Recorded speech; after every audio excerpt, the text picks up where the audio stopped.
दोस्तों नमस्कार।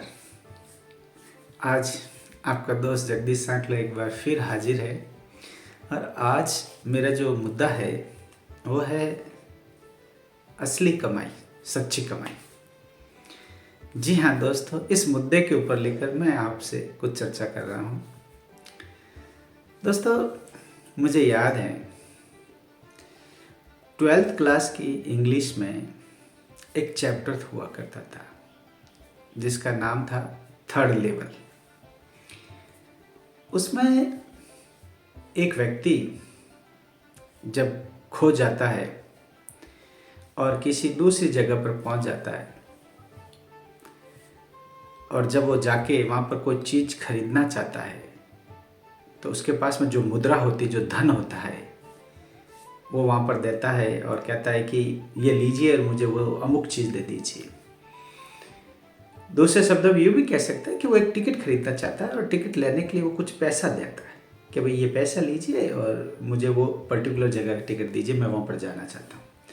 तो वहाँ जो टिकट विंडो पे जो व्यक्ति बैठा होता है वो कहता है कि ये मुद्रा इस जगह पर नहीं चलती है।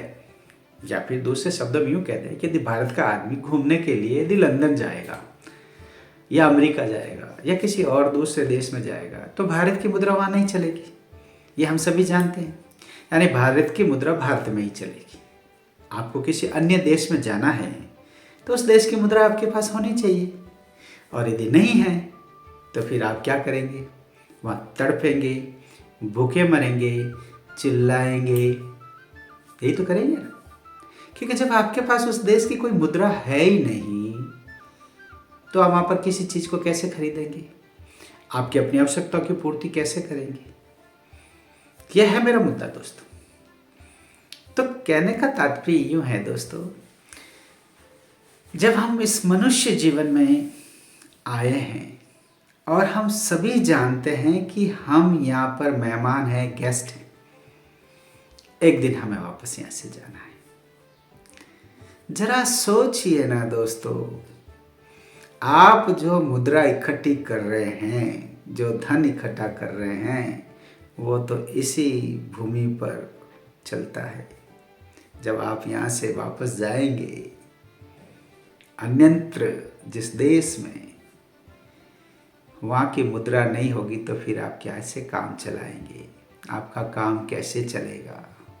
फिर आप रोएंगे, चिल्लाएंगे, भटकेंगे। सोचने की बात है, जरा समझिएगा, इसमें सच्चाई है, झुठला नहीं सकेंगे आप। तो जब हम हैं यहाँ पर गेस्ट, जब हमें जाना है तो हमें उस देश की मुद्रा को इकट्ठा करना पड़ेगा। उस देश में जाने के लिए उस देश की मुद्रा हमें चाहिए जहाँ हमारा काम चल सकता है।